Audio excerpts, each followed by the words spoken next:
늘 항상 저희 이 시간 통해서 말씀드렸던 부분이기는 한데. 뭐 많이 하던 얘기인데 지금 요 예를 가지고 보면은 이런 뭐 가르치는 교수법도 중요하고 여러 가지 다 중요한데 특히 이런 문화적인 학생들의 특성이나 이런 거를 어느 정도 해가지고 얘네들이 문화적으로 원래 과거에는 수줍어 했죠 우리가. 근데 요즘 많이 바뀌긴 했지만 아직도 남아있거든요.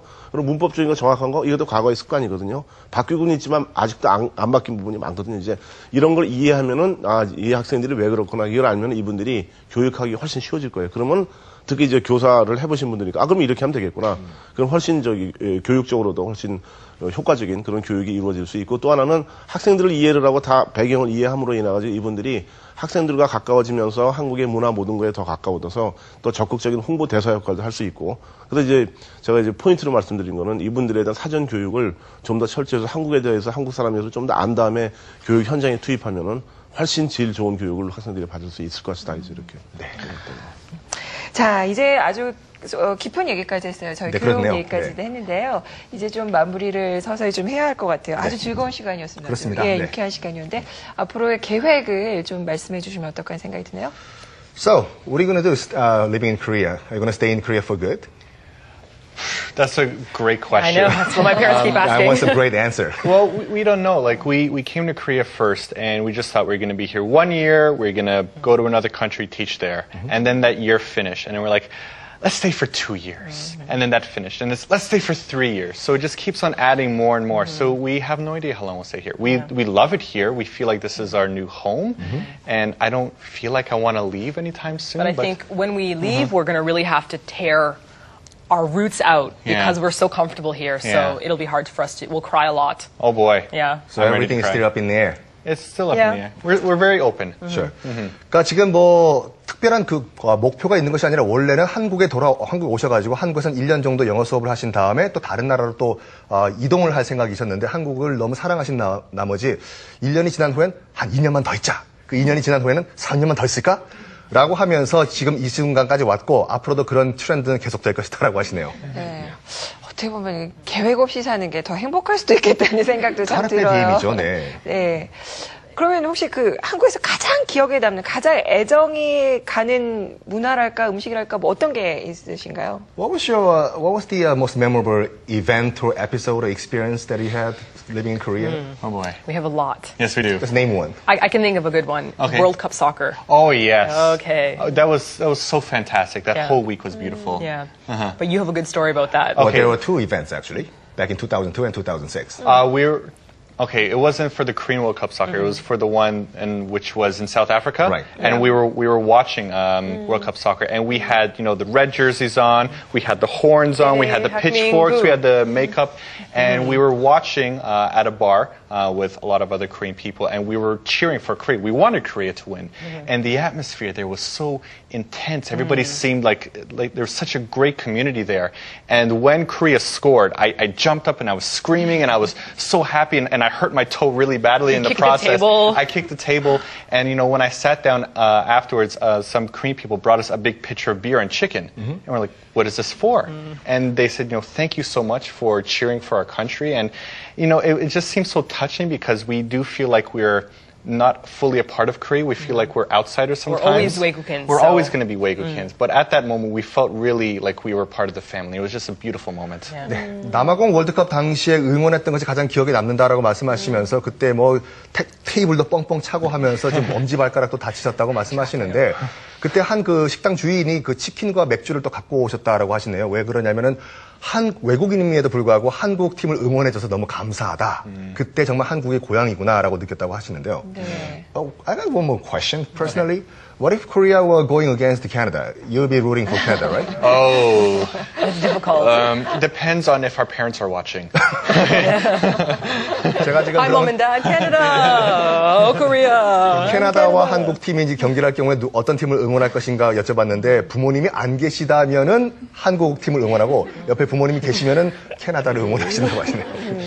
아주 현명한 생각이라고 저는. 네네. 네. 자, 아주 그 에너지가 넘치는 분들과 함께해서 네. 오늘 스튜디오까지 밝아지는 그런 느낌이었습니다. 맞습니다.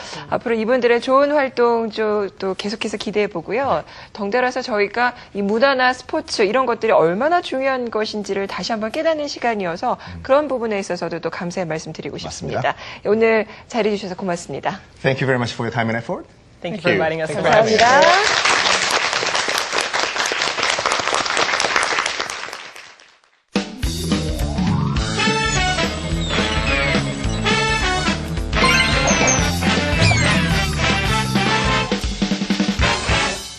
공공부경분처럼 선생님 말씀하는 게 듣고 영어 있는 게 교육의 아니라 스스로 최고의 핫 이슈 국가 영어 능력 평가 시험. 습관을 붙여서 영어 공부와 2012년부터 본격 시행되는 이 시험은 국가가 시행하는 영어 인증 시험으로 수능 외국어 영역을 대체할 가능성도 있어 뜨거운 관심을 받고 있는데요. 듣기, 읽기 위주의 기존 한국식 영어 능력 평가 방식에서 벗어나 듣기, 읽기 외에도 말하기, 쓰기 영역까지 평가를 하게 됩니다. 이 소식에 학생과 학부모들의 영어에 대한 고민이 더욱 깊어졌습니다. 새로운 시험의 방식은 무엇이며 어떻게 준비를 해야 할지 막막하기만 한데요. 국가 영어 능력 평가 시험의 각 영역별 특징은 무엇이고 어떻게 준비하면 좋을지 알아보는 시간. 영어 궁금합니다. 국가 영어 능력 평가 시험 분석편. 그 첫 번째 시간은 말하기 영역. 우리나라 학생들에겐 다소 생소한 말하기 시험의 방식과 학습 방법은 무엇인지 지금부터 함께 알아봅니다. 요즘 영어 교육계의 가장 큰 관심거리라고 하면 아마 또 그 국가 영어 능력 평가 시험일 거예요. 네. 영어 교육은 이제 실용 영어 중심으로 개편을 하고 또 기존의 그 외국의 영어 교육 인증 시험을 좀 대체할 목적으로 만들어지고 있는 것인데, 네.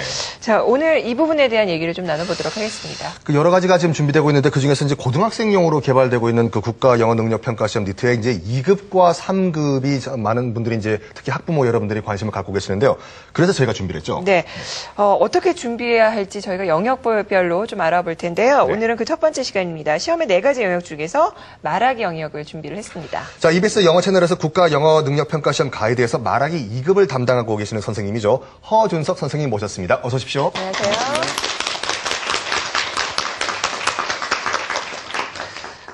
지금 국가 영어 능력 평가 시험 가이드 이 프로그램을 진행하고 계시다고요? 네, 예. 진행하고 있습니다. 예. 그게 관심들이 많겠는데요? 지금 학부모나 학생들한테? 네, 사실 저도 굉장히 관심이 많이 있었는데 네네. 이렇게 기회를 통해서 강의를 하게 됐는데요. 네. 강의에 대해서 잠깐 이렇게 짧게 설명을 드리면 네.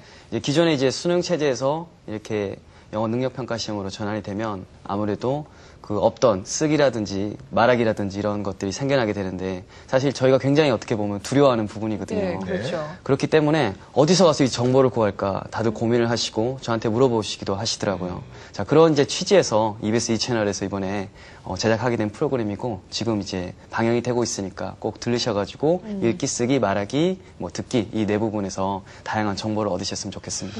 네. 근데 우리 허 선생님은 지금 현재 부천고등학교 현직 영어 교사시죠? 네. 그런데 그럼 현장 분위기를 그 누구보다도 다 더 잘 아실 것 같은데 현장 영어 선생님들의 그 분위기는 어떻습니까? 아, 정말 우리가 더 준비를 해야 되는구나라는 두려움을 느끼고 계신가요? 아니면 어떤 반응이 어떠신가요? 일단 저는 이제 고등학교 3학년 담임이기 때문에 아직 뭐 직접적으로 이렇게 많이 느끼지는 않지만 저 역시도 준비를 하고 있고 특히 1학년, 2학년 같은 저학년의 경우에는 이제 뭐 말하기라든지 쓰기에 더 준비를 해야 되기 때문에 벌써 이제 뭐 수준별 학습 같은 것은 다 이루어지고 있고요.